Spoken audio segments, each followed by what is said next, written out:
Sister Arundhati. Praise the Lord, Amma. Praise the Lord. Praise the Lord. Sister Arundhati, வாருங்கள், வந்து கர்த்தர் கொடுத்த வார்த்தையை பகிர்ந்து கொள்ளுங்கள். நாங்களும் எல்லோரும் ஆவலாய் நிற்கிறோம் உங்களோட வார்த்தையை கேட்பதற்கு. God bless you. God bless you. உலக ரட்சகரும் இயேசு கிறிஸ்துவின் நாமத்தில் இந்த சங்கமம் தமிழ் வானொலி நித்திய வெளிச்சம் ஊழியர்கள் ஒவ்வொருவரையும் நான் வாழ்த்தி வரவேற்கிறேன். அத்துடன் இந்த ரேடியோ நிகழ்ச்சியிலே இணைந்திருக்கிற ஒவ்வொரு நேயர்களையும் இயேசு கிறிஸ்துவின் நாமத்திலே நான் வாழ்த்தி வரவேற்கிறேன். நாங்கள் வார்த்தையை தியானிக்கும் முன்பதாக சற்று ஆண்டவருக்கு துதிகளை செலுத்தி அவருடைய சமூகத்திலே நாங்கள் ஸ்தோத்தரித்து அவருடைய சமூகத்திலே நாங்கள் களி கூறுவோம், ஜெபம் செய்வோம். ஸ்தோத்திரம் ஸ்தோத்திரம் சுவாமி, நன்றியோடு துதிக்கிறோம். துதி உமக்கே இயேசுநாதா, வாழ்த்திடுவோம் உம்மையே. துதி உமக்கே இயேசுநாதா, வாழ்த்திடுவோம் உம்மையே. நித்தமும் காக்குமும் கிருபைகளையே எண்ணியே துதித்திடுவேன். நித்தமும் காத்தவும் கிருபைகளையே எண்ணியே துதித்திடுவேன். ஆதி அந்தமில்லா அநாதி தேவனே, அடைக்கலமாடி எனக்கு நீரே. ஆதி அந்தமில்லா அநாதி தேவனே, அடைக்கலமாடி எனக்கு நீரே. வல்லது வேணி உம் வாக்குகளையே எண்ணியே துதித்திடுவேன். வல்லது வேணி உம் வாக்குகளையே எண்ணியே துதித்திடுவேன். துதியுமக்கே இயேசுநாதா, வாழ்த்திடுவோம் உம்மையே. துதியுமக்கே இயேசுநாதா, வாழ்த்திடுவோம் உம்மையே. எப்பொழுதும் எங்களை நேசித்து வழி நடத்துகிற எங்கள் அன்பு தகப்பனே, கர்த்தாவே, உம்முடைய ஆண்டவரே அன்புக்காய் நன்றி அப்பா. பாவ சாபத்தில் ஆண்டவரே நாங்கள் வாழ்ந்து கொண்டிருந்த போது ஆண்டவரே உம்முடைய கிருபையினாலே தகப்பனே எங்களை ரட்சித்து அப்பா பிதாவே என்று அழைக்கத்தக்கதான புத்திர சுவிகாரத்தின் ஆவியை நீர் கொடுத்தபடியால் நாங்கள் நன்றி செலுத்துகிறோம். ஆண்டவரே, எங்களுடைய பாவங்களை மன்னித்து எங்களுக்கு வாழ்வு கொடுத்த தேவன், நீர் செய்த ஒவ்வொரு நன்மைகளையும் நினைத்து இந்த வேளையிலே நாங்கள் துதிக்கிறோம். எங்களுடைய இருதயத்தின் ஆழத்திலிருந்து துதிக்கிறோம் சுவாமி. வார்த்தையை தியானிக்கும் பொழுது கர்த்தாவே நீர் பேசுவீராக. சிலுவைக்கு பின்னாக மறைத்து என் வாயின் வார்த்தைகளும் இருதயத்தின் தியானமும் உமக்கு பிரியமாக இருக்கும்படி ஜெபிக்கிறேன் அப்பா. ஆண்டவரே, ஒவ்வொருவரையும் ஒருமுகப்படுத்துங்க. எங்களுடைய இருதயங்களை ஒருமுகப்படுத்துங்க ஆண்டவரே. எங்களுடைய சிந்தைகள் அலைக்கழிக்காதபடி ஆண்டவரே உங்களுடைய வார்த்தையை கேட்கும் போது நீரே பேசி ஆண்டவரை வழி நடத்தும். கேட்கிற ஒவ்வொரு நேயர்களையும் ஆசீர்வதியும் இயேசுவின் நாமத்தில். ஆமேன் ஆமேன். இன்றைய நாளிலே நாங்கள் சங்கீதம் 2ஆம் அதிகாரம் 10ஆம் வசனத்தை நாங்கள் பார்ப்போம். அதாவது கர்த்தருடைய சமூகம் எங்களுக்கு என்னென்ன காரியங்களை செய்யும் என்று பார்க்க போகிறோம். கர்த்தருடைய சமூகத்திலே அதாவது ஜீவனும் உண்டு, மரணமும் உண்டு என்று நாங்கள் பார்க்கிறோம்.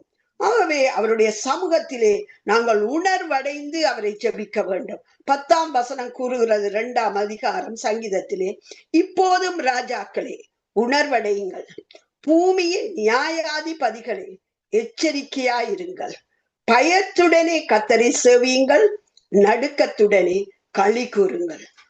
அன்பானவர்களே, கர்த்தருடைய சமூகம் என்னவாம்? அவருடைய சமூகத்தில் நாங்கள் களி கூற முடியும். அவருடைய சமூகத்தில் நாங்கள் பயத்தோடு நடுக்கத்தோடு சேவிக்கும் பொழுது அவருடைய சமூகத்திலே எங்களுக்கு சந்தோஷம் மகிழ்ச்சி உண்டாகிறது என்று பார்க்கிறோம். ஆகவே இந்த நாட்களிலே நாங்கள் வார்த்தைகளை நாங்கள் கேட்கும் பொழுது மிகவும் உன்னிப்பாக உணர்வடைந்து நாங்கள் சேவிக்க வேண்டும். அதாவது ஆலயத்துக்கு செல்கிற நாங்கள் எவ்விதமாய் ஆண்டவரை நாங்கள் சேவிக்கிறோம், நடுக்கத்துடன் பயத்துடன் கர்த்தரை சேவிக்கிறோமா? ஏனென்றால் அவருடைய பிரசன்னம், அவருடைய சமூகத்திலே மரணமும் ஜீவனும் உண்டென்று நாங்கள் பார்க்கிறோம்.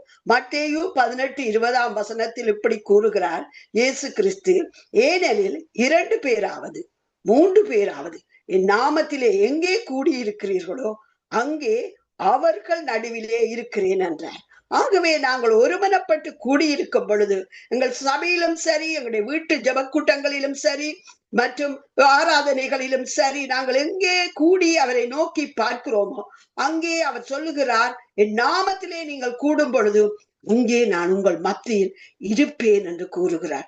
எவ்வளவு அற்புதம், எவ்வளவு அன்பு, எவ்வளவு சலாக்கியம் எங்களுக்கு என்று பாருங்கள். இந்த சர்வத்தையும் படைத்த சர்வ வல்லமையுடைய தேவன், பராக்கிரமம் மிகுந்தவர், ஜோதிகளின் பிதா, அவர் என்ன கூறுகிறார் என்றால், நான் உங்கள் மத்தியில் இருப்பேன், உங்கள் நடுவில் இருப்பேன். அல்லேலூயா! எவ்வளவு பாக்கிய பெற்ற ஜனங்கள் நாங்கள் ஒருமனப்பட்டிருக்கும் பொழுது அவருடைய சமூகம் எங்கள் மத்தியிலே இறங்கி வருகிறதை பார்க்கிறோம். அன்பானவர்களே, இன்றைய நாட்களிலே நாங்கள் பார்த்தால் அவருடைய சமூகத்துக்கு போனவர்கள் அற்புதங்களையும் விடுதலையும் சுகத்தையும் நாங்கள் பெற்றுக்கொண்ட எவ்வளவோ சாட்சிகளை நாங்கள் கேட்கிறோம். அதற்கு நாங்கள் சபைக்கும் கர்த்தருடைய சமூகத்துக்கும் அர்ப்பணிப்போடு நாங்கள் போகிறோமா? அர்ப்பணிப்பு இல்லை என்றால் அற்புதங்கள் நடக்காது. அங்கே ஆதி திருச்சபையிலே ஜனங்கள் பயத்துடனும் நடுக்கத்துடனும் அங்கே சேவித்ததை நாங்கள் பார்க்கலாம். அப்போஸ்தலர் நாங்கள் 5ஆம் அதிகாரத்திலே நாங்கள் பார்ப்போமானால் அங்கே ஒரு சம்பவம் நடக்கிறதை நாங்கள் பார்க்கலாம். அந்த சம்பவத்திலே அந்த சபையிலே என்ன காரியம் நடந்தது என்று நாங்கள் பார்க்கலாம். 5ஆம் அதிகாரம் 1ஆம் வசனத்திலிருந்து பார்ப்போமானால், அனனியாவும் சப்பிராலும் கணவனும் மனைவியாக அவர்கள் தங்கள் காணி ஆட்சிகளை விற்கிறார்கள். 2ஆம் வசனம் கூறுகிறது, தன் மனைவி அறிய அவன் கிரயத்திலே ஒரு பங்கை வஞ்சித்து வைத்து ஒரு பங்கை கொண்டு வந்து அப்போஸ்தலருடைய பாதத்திலே வைத்தான். பேதுரு அவனை நோக்கி, அனனியாவே, நிலத்தின் கிரயத்தில் ஒரு பங்கை வஞ்சித்து வைத்து பரிசுத்த ஆவியினிடத்தில் பொய் சொல்லும்படி சாத்தான் உன் இருதயத்தை நிரப்பினது என்ன? அதை விற்கும் முன்பே அது உன்னுடையதாய் இருக்கவில்லையோ? அதை விற்ற பின்பும் அதன் கிரயம் உன் வசத்தில் இருக்கவில்லையோ? நீ உன் இருதயத்திலே இப்படிப்பட்ட எண்ணம் கொண்டது என்ன?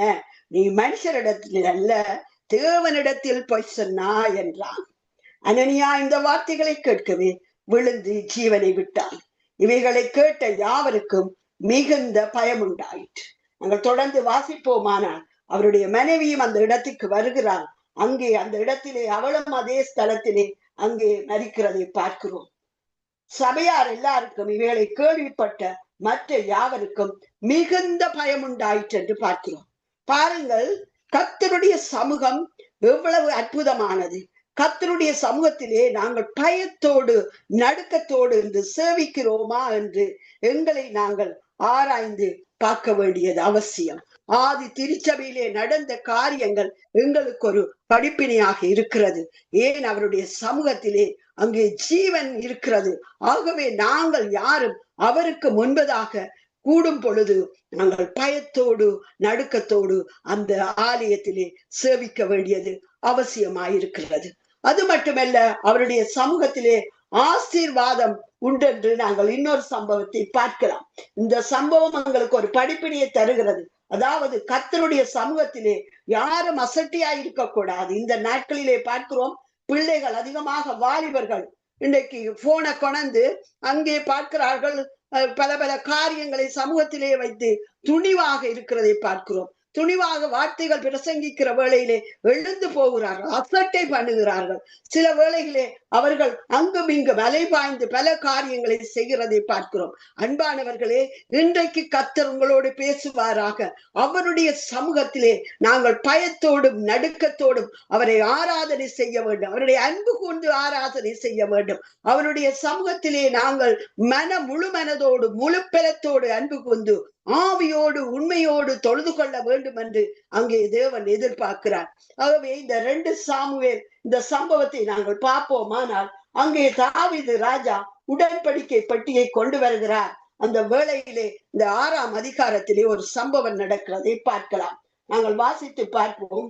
தாவீது ராஜா எல்லாராலும் தெரிந்து கொள்ளப்பட்ட 30,000 பேரை கூட்டிக் கொண்டு கேருபீன்கள் நடுவிலே வாசமாயிருக்கிற சேனைகளுடைய கர்த்தரின் நாமம் தொழுது கொள்ளப்படுகிற தேவனுடைய பெட்டியை பாலையுதாவில் இருந்து கொண்டு வரும்படி அவனும் அவனோடு இருந்த அந்த ஸ்தலத்தாரும் எழுந்து போய் தேவனுடைய பெட்டியை ஒரு புது ரதத்தின் மேல் ஏற்றி அதை கிபியாவில் இருக்கிற அமினதாவின் வீட்டிலிருந்து கொண்டு வந்தார்கள். அமினதாவின் குமாரனும் ஊசாவும் அகியோவும் அந்த புது ரதத்தை நடத்தினார்கள். அவர்கள் தேவனுடைய பெட்டியை ஏற்றி அதை கிபியாவில் இருக்கிற அமினதாவின் வீட்டிலிருந்து நடத்தி கொண்டு வருகிற போது அகினோ பெட்டிக்கு முன்னாலே நடந்து போனான். இவ்விதமா இவர்கள் போகிற வேளையிலே அங்கே பார்க்கிறோம், நாகூர் களம் இருக்கும் இடத்துக்கு வந்த போது மாடுகள் மிரண்டதினால் அசைந்தபடினால் ஊசா தேவனுடைய பெட்டியிடமாய் தன் கையை நீட்டி அதை பிடித்தான். அப்பொழுது கர்த்தருக்கு ஊசாவின் மேல் கோபம் உண்டது. அவனுடைய துணிவின் நிமித்தம் தேவன் அங்கே அவனை அடித்தார். அவன் அங்கே தேவனுடைய பெட்டி அண்டையிலே செத்தான் என்று பார்க்கிறோம்.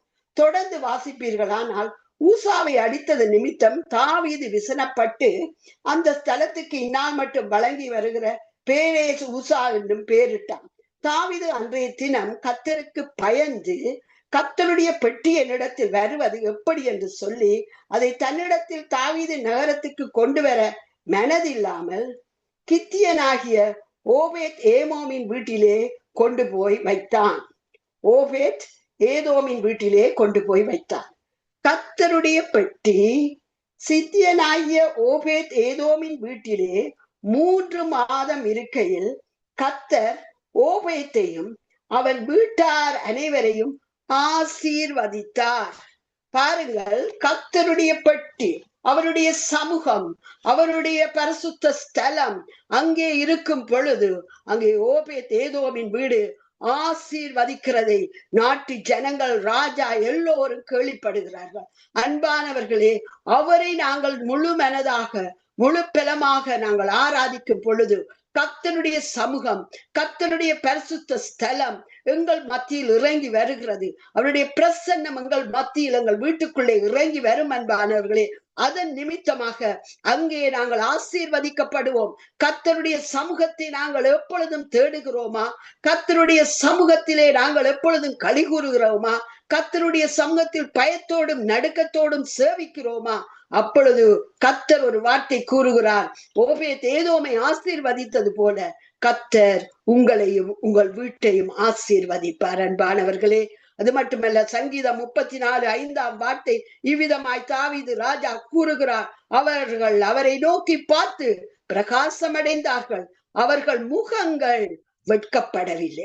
பிரியமான தேவனுடைய ஜனங்களே, அவருடைய சமூகத்திலே நமக்கு ஜீவன் உண்டு. அவர் நம்முடைய வாழ்க்கையை ஆசீர்வதிக்கப்படும், பிரகாசம் அடையப்படும் என்று அவருடைய வார்த்தை கூறுகிறது. இந்த ஓபேத் ஏதோமின் வீட்டில் இருந்த உடன்படிக்கை பெட்டி நிமித்தம் ஆசீர்வதிக்கப்பட்டது போல நாமும் அவர் சமூகத்தில் எப்போதும் பயத்துடன் நடுக்கத்துடன் தேடும் போது ஆசீர்வாதம் உண்டாகும். கர்த்தருடைய சமூகத்திலே நாங்கள் நாள்தோறும் தேடுகிறோமா? கர்த்தருடைய சமூகத்தை எப்பொழுதும் நாங்கள் தேடுகிறோமா என்று பார்ப்போம். இன்னொரு சம்பவத்தை நாங்கள் பார்க்கலாம். ஆசீர்வதிக்க அவருடைய சமூகத்திலே ஆசீர்வதிக்கப்பட்ட ஒரு மகனுடைய காரியத்தை நாங்கள் இங்கே வாசிக்கலாம். ஆதியாகமம் 39ஆம் அதிகாரத்தை நீங்கள் வாசித்து பார்ப்பீர்களானால் அங்கே நாங்கள் ஆரை பற்றி பார்க்கிறோம்? யோசேப்பை பற்றி பார்க்கிறோம். யோசேப் என்னும் பையன் அவன் என்ன செய்கிறான்? அவன் வாலிபனாய் வளர்ந்து அங்கே எகிப்திலே அங்க விற்கப்பட்ட வேளையிலே அவன் அங்கே வாழ்கிறதை பார்க்கிறோம். அவன் பாவத்தை விட்டு பரிசுத்தத்தை அவன் பற்றி கொண்டபடியால் பாவத்தை விட்டு ஓடி போனது நிமித்தம் அங்கே அந்த மகன் நிமித்தமாக அந்த வீடு ஆசீர்வதிக்கப்படுவதை ஆதியாகமம் 31:2 வசனத்திலிருந்து நாங்கள் வாசிக்கலாம். கர்த்தர் யோசேப்போடு இருந்தார், அவன் காரிய சித்தி உள்ளவனானான், அவன் ஏற்றியனான தன் எஜமானுடைய வீட்டிலே இருந்தான். கர்த்தர் அவனோடு இருக்கிறார் என்றும் அவன் செய்கிற யாவும் கர்த்தர் வாய்க்க பண்ணுகிறார் என்றும் அவன் எஜமான் கண்டு யோசேப்பினிடத்தில் தயவு வைத்து அவனுக்கு தனக்கு ஊழியக்காரனும் தன் வீட்டுக்கு விசாரணைக்காரனும் ஆக்கி தனக்குண்டான யாவற்றையும் அவன் கையில் ஒப்புவித்தான். பாருங்க, இந்த யோசேப்பு என்னும் மகன், யாக்கோபின் மகன் அங்கே அடிமையாய் விற்கப்பட்டு போன இடத்திலே அவன் தேவனை மறந்து போகவில்லை. தேவன் தனக்கு சிறு வயதிலே கற்றுக்கொண்ட கற்பனைகளின்படி, தகப்பனிடத்திலிருந்து கற்றுக்கொண்ட கற்பனைகளின்படி அவன் அங்கே பரிசுத்தமாய் வாழ்ந்தது நிமித்தமாக, தேவனை தேடியது நிமித்தமாக கர்த்தர் அவனோடு இருந்ததை பார்க்கிறோம். கர்த்தர் ஆரோடு இருந்தாரா? யோசேப்போடு இருந்தார். அவன் எப்படியா அவன் செய்கிற காரியம் எல்லாம் சித்தி உள்ளதாய் மாறியது. அன்பானவ பிள்ளைகளே, அன்பான தேவ ஜனங்களே, நாங்கள் கர்த்தரோடு இருப்போமானால் அங்கே பார்க்கிறோம், அங்கே தேவ நம்முடைய காரியங்களை சித்தியுள்ளதாய் மாற்றுவார், சித்தியுள்ளதாய் மாற்றுவார்.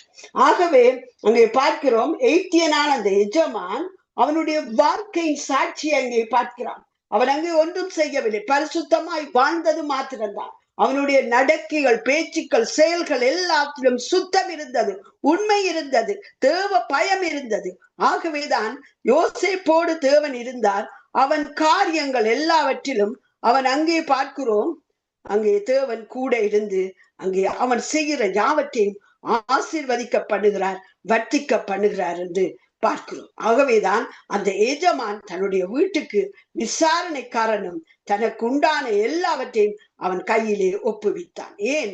அவன் தேவனுடைய சமூகத்திலே பரிசுத்தமாய் வாழ்ந்தபடியினால் அவனுடைய ஆசீர்வாதம் அவனுக்கு மட்டுமல்ல, வீட்டில் குடியிருக்கிற மற்றவர்களுக்கும் அந்த ஆசீர்வாதம் கடந்து போனதை பார்க்கிறோம். ஆகவே தேவனுடைய சமூகத்திலே பயபக்தியோடு, நடுக்கத்தோடு, பயத்தோடு நாங்கள் அவரை சேவிக்கும் போது எங்களுக்கு மட்டுமல்ல, அந்த ஆசீர்வாதம் எங்கள் வீட்டில் உள்ள யாவருக்கும் அது ஆசீர்வாதமாய் மாறும். நீங்கள் எங்க வேலை செய்கிற அந்த ஸ்தலத்திலே உங்களுக்கு கூடாக ஆசீர்வாதம் இறங்கும் என்று நான் நிச்சயமாக சொல்ல முடியும். ஏனென்றால் அவர் துதிக்கிறவர்கள் மத்தியிலே வாசம் பண்ணுகிற தேவன், அவர் துதியிலே பிரியப்படுகிற தேவன். நீங்கள் பரிசுத்தமாய் வாழும் பொழுது, உண்மையும் நீதியுமாய் வாழும் பொழுது, நீதிமான்களுடைய ஜெபத்தை கேட்கிற தேவன், நீதிமானை கைவிடாத தேவன்.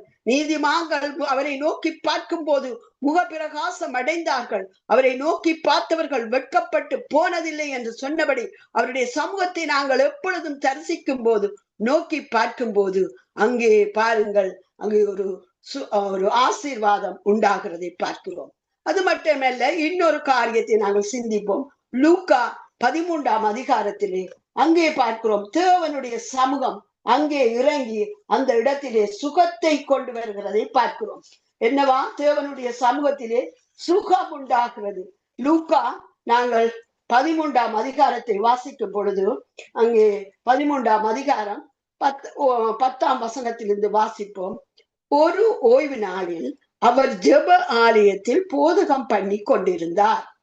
அப்பொழுது 18 வருஷமாய் பலவீனப்படுத்தும் ஆவியை கொண்ட ஸ்திரீ அங்கே இருந்தாள்.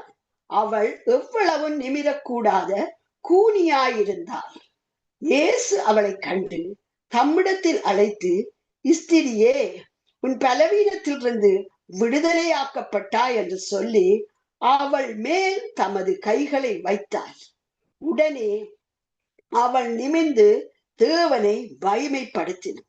அன்பார்களே, தேவனுடைய சமூகத்துக்கு வந்த இந்த தாயினுடைய வாழ்க்கையிலே நடந்த சம்பவத்தை பார்க்கிறோம். அவள் அங்கே தனக்கு ஒரு பலவீனம் காணப்படுகிறது என்று அங்கே வீட்டிலே அவள் உறங்கி விடவில்லை, அவள் வீட்டிலே கட்டிலே படுத்து விடவில்லை. அவள் வாஞ்சித்தாள், கர்த்தருடைய சமூகத்துக்கு போனால் தன்னுடைய வாழ்க்கையிலே ஒரு மாற்றம் உண்டாகும். கர்த்தருடைய சமூகத்துக்கு போகும்போது தன் பலவீனத்தில் இருந்து தனக்கு ஒரு விடுதலை உண்டாகும் என்று அவள் அந்த நோக்கத்தோடு, அந்த விசுவாசத்தோடு அந்த இடத்திலே வந்திருந்தாள். அங்கே பார்க்கிறோம், அவளை பலவீனப்படுத்தும் ஆவியிலிருந்து அவள் அன்று விடுதலை பெற்றுக் கொண்டாள். தன் பலவீனத்தை பார்த்து வீட்டிலே உறங்கி இருந்தால் அன்றைக்கு அவள் ஆலயத்துக்கு வந்து இந்த சுகத்தை பெற்றிருக்க முடியாது. ஆகவே அன்பானவர்களே, நாங்கள் சபை கூடுதலை விட்டுவிடக் கூடாது. தேவ சமூகத்துக்கு போக வேண்டியது ஒவ்வொரு கிறிஸ்தவனுக்கும், கர்த்தரை அறிந்த ஒவ்வொரு பிள்ளைக்கும் அது அவசியமாயிருக்கிறது. அறியாத பிரஜாதிகள் கூட தேவ ஆலயத்துக்கு வந்து அங்கே சுகத்தை பெற்றுக்கொள்ள முடியும் என்பதை தான் இந்த சம்பவம் அங்கே விளங்கி நமக்கு எடுத்து காட்டுகிறது. அது மட்டுமல்ல, கர்த்தருடைய சமூகத்திலே சுகம் உண்டு, ஆரோக்கியம் உண்டு. அன்றைக்கு அவள் அங்கு ஆலயத்துக்கு தேடி வந்தது நிமித்தம் அங்கே இயேசு பாருங்கள், அத்தனை பேரும் இருக்கும் பொழுது அங்கே இயேசு என்ன சொல்லுகிறார்? 18 வருஷமாய் பலவீனப்பட்டிருந்த அவளை அவர் பார்த்து, அவளை கண்டு, அநேகம் பேர் இருக்கிறார்கள், அவருடைய பார்வை அவள் மேல் படுகிறது. அவளை கண்டார். கண்டு அது மட்டுமல்ல, அவர் தம்மிடத்தில் அழைத்து, அன்பானவர்களே, உங்களை அவர் காண்கிற தேவனாயிருக்கிறார். நீங்கள் நினைக்கலாம், இன்றைக்கு என்னுடைய பிரச்சனைகள், என்னுடைய வேதனைகள், என்னுடைய படுக்கையை யார் மாற்றக்கூடும், என்னுடைய பிரச்சனைக்கு யார் தீர்வு என்று நீங்கள் யோசிக்க கூடும். தேவன் உங்களுடைய சமூகத்துக்கு நீங்கள் வந்தால், கர்த்தருடைய சமூகம் உங்கள் வீட்டில் இறங்கினால், கர்த்தரை நீங்கள் தேடுவீர்களானால், அவருடைய சமூகத்திலே உங்கள் வாழ்க்கையை ஒப்புக் கொடுப்பீர்களானால், அவர் உங்களை காண்கிற தேவனாயிருக்கிறார். அது மட்டுமல்ல, அவர் உங்களை அழைக்கிறார். அன்று அந்த சகோதரியை அவர் அழைத்து, ஸ்திரியே, உன் பலவீனத்திலிருந்து நீ விடுதலையாக்கப்பட்டாய் என்று சொன்னார். அது மட்டுமல்ல, அவள் மேல் தமது கைகளை வைத்தார். உடனே அவள் நிமிர்ந்து தேவனை மகிமைப்படுத்தினார். பாருங்கள், கைகளை வைத்து அழைத்தது மட்டுமல்ல, அவர் கைகளை வைத்தார். எவ்வளவு அன்பான சலாக்கியம்! அந்த சபையிலே இருந்த அந்த ஜனங்களை விட இவளை தேவன் கண்டு அவளை அழைத்து அங்கே தன் கரங்களை வைத்தார். அதிலிருந்து அங்கே பார்க்கிறோம், அவளுக்கு விடுதலை உண்டானது. அவள் அன்று தேவனை மகிமைப்படுத்தக்கூடியதாயிருக்கிறது. இன்றைக்கு உங்கள் சுவையினங்களை குறித்து கவலைப்படுகிற அன்பான தாயே, தகப்பனே, இன்றைக்கு உங்களுக்கு ஒரு நற்செய்தி கடந்து வருகிறது. தேவன் உங்களை அழைக்கிறார். தேவன் உங்களை காண்கிறார். உங்கள் பெருமூச்சுக்களை காண்கிறார். உங்கள் வேதனைகளை காண்கிறார். உங்கள் படுக்கையை அவர் மாற்றி போட இன்றைக்கு அழைக்கிறார். தம்முடைய கரத்தை வைத்து அவர் உங்களை சுகப்படுத்துகிறார். உடைய பலவீனம் நீங்கி போனதென்று அவர் கூறுகிறார். கர்த்தருடைய நாமத்தை மகிமைப்படுத்துங்கள். இந்த வார்த்தை உங்களை நோக்கி வருகிறது. அன்பானவர்களே, இன்றைய நாளிலே உங்களுடைய கட்டுகள் கலர்கிறது. உங்களுக்கு விடுதலை கிடைக்கிறது. கர்த்தருடைய ஆவியானவர் எங்கேயோ அங்கே விடுதலை உண்டு. இயேசு கிறிஸ்து அவருடைய வாஞ்சியை பார்த்தபடியினால் அன்றைக்கு அவளை கண்டு அழைத்து அங்கே அவருடைய நாமத்தை அவள் மகிமைப்படுத்துறதை நாங்கள் பார்க்கக்கூடியதாயிருக்கிறது. ஆகவே அன்பானவர்களே, இன்றைக்கு ஒரு நற்செய்தி, அவருடைய நாமத்தை நாங்கள் மகிமைப்படுத்தும் போது, அவருடைய சமூகத்தை நாங்கள் தேடி வரும் பொழுது எங்களுக்கு சுகம் உண்டாகிறது. எங்களுடைய சுகம் எங்களுக்கு கிடைக்கிறது. இவ்விதமான எங்களுடைய படுக்கையை, வியாதி படுக்கையை அவர் மாற்ற வல்ல தேவனாய் இருக்கிறார். அவருடைய சமூகத்துக்கு நாங்கள் வரும் பொழுது அவர் எங்களை அழைத்து எங்களை ஆசீர்வதிக்கிற தேவனாய் இருக்கிறார். ஆகவே நாங்கள் பார்த்தோம், முன்பதாக தேவனை பயத்தோடும் நடுக்கத்தோடும் தேட வேண்டும். அப்பொழுது அங்கே அனனியா சப்பிராளுக்கு நடந்ததை பார்க்கிறோம். சமூகத்திலே பொய் சொன்ன அவர்களுடைய குடும்பம் அங்கே மரணத்தை சந்திக்கிறதை பார்க்கிறோம்.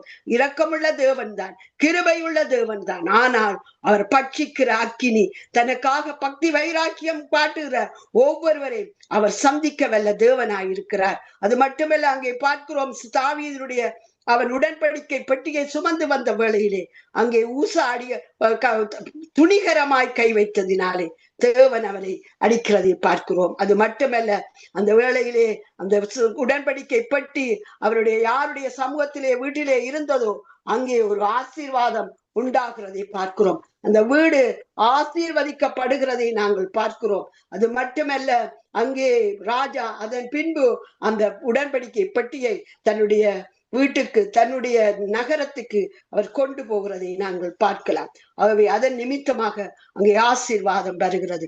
ஆகவே தேவனுடைய சமூகம் எங்கே இருக்கிறதோ அங்கே ஆசீர்வாதம். அது மட்டுமல்ல, நாங்கள் யோசேப்புடைய வாழ்க்கையை பார்த்தோம்.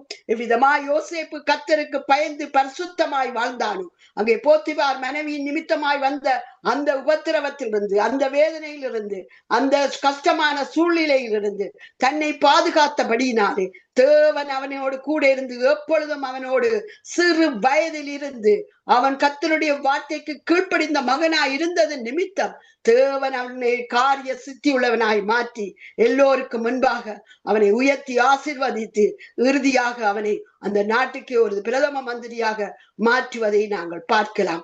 அன்பான தேவனுடைய ஜனங்களே, கர்த்தருடைய வார்த்தைக்கு நாங்கள் உண்மையாய் இருக்கும் பொழுது, கர்த்தருடைய சமூகத்தை நாங்கள் உத்தமமாய் தேடும் பொழுது, கர்த்தருடைய சமூகத்தில் பரிசுத்தமாய் நாங்கள் வாழும் பொழுது, எங்கள் அனுதின வாழ்க்கையில் கர்த்தரை நாங்கள் சமூகத்தை எப்பொழுதும் தேடும் பொழுது கர்த்தர் எங்களை ஆசீர்வதித்து எங்களுக்கு மட்டுமல்ல மற்றவர்களுக்கும் ஒரு ஆசீர்வாதத்தை கொடுக்கிற பாத்திரமாக மாற்றுகிறார். அதே போல பலவீனத்தோடு வந்த அந்த மகள் அந்த இடத்திலே சுகத்தை பெற்று கொண்டது போல 18 வருஷமாக கட்டப்பட்டிருந்தார். அவளுக்கு அன்று கர்த்தர் விடுதலை கொடுத்தார். அன்பான தேவ ஜனமே, கர்த்தருடைய சமூகத்தை வாஞ்சிக்கிற உங்கள் ஒவ்வொருவரையும் தேவன் ஆசீர்வதிப்பாராக. அவருடைய சமூகத்திலே பரிசுத்தம் உண்டு, அவருடைய சமூகத்திலே சுகம் உண்டு, அவருடைய சமூகத்திலே விடுதலை உண்டு, அவருடைய சமூகத்திலே மரணமும் ஜீவனும் உண்டு என்பதை நாங்கள் இன்று தியானித்தோம். இந்த வேளையிலே இந்த வார்த்தைக்கென்று எங்களை ஒப்புக் கொடுப்போம். தேவன் தாமே கேட்ட உங்கள் ஒவ்வொருவரையும் ஆசீர்வதித்து பலப்படுத்தி சுகப்படுத்தி ஆரோக்கியப்படுத்தி விடுதலை கொடுப்பாராக. இயேசுவின் நாமத்தில் ஜெபிக்கிறேன். அன்பின் தகப்பனே, இந்த வேளையிலே நாங்கள் ஒருமுகப்பட்டு ஜெபிக்கிறோம் அப்பா.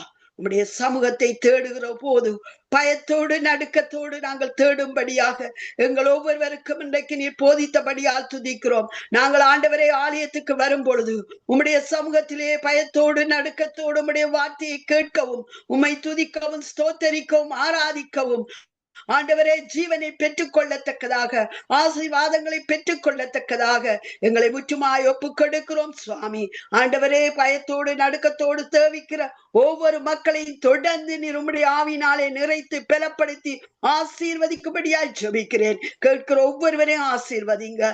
சுகத்தோட ஆண்டவரே சுகத்துக்காய் ஜெபிக்கிற ஜனங்கள் ஒவ்வொருவரையும் இன்றைக்கு உம்முடைய சமூகத்தினால் நிரப்பி சுகத்தை கொடுக்கும்படி ஜெபிக்கிறேன். விடுதலைக்காய் ஜெபிக்கிற ஜனங்களுடைய வாழ்க்கை ஒரு விடுதலையின் வெளிச்சம் பிரவேசிக்கும்படியாய் ஜெபிக்கிறேன். கண்ணீரோடு கவலையோடு தனிமையில் வாடுகிற ஜனங்களுக்கு கர்த்தராகிய இயேசுவே அன்று 18 வருஷமாய் ஆண்டவரே கட்டப்பட்டிருந்த மகளை விடுவித்து ஆரோக்கியப்படுத்தி உம்முடைய நாமத்தை மகிமைப்படுத்தினால் போல ஆண்டவரே ஒரு சந்தர்ப்பம் அவருடைய வாழ்க்கையிலே ஒரு சந்தோஷம் உண்டாகட்டும். உம்முடைய நாமத்தை மகிமைப்படுத்த கிருபை கொடும்.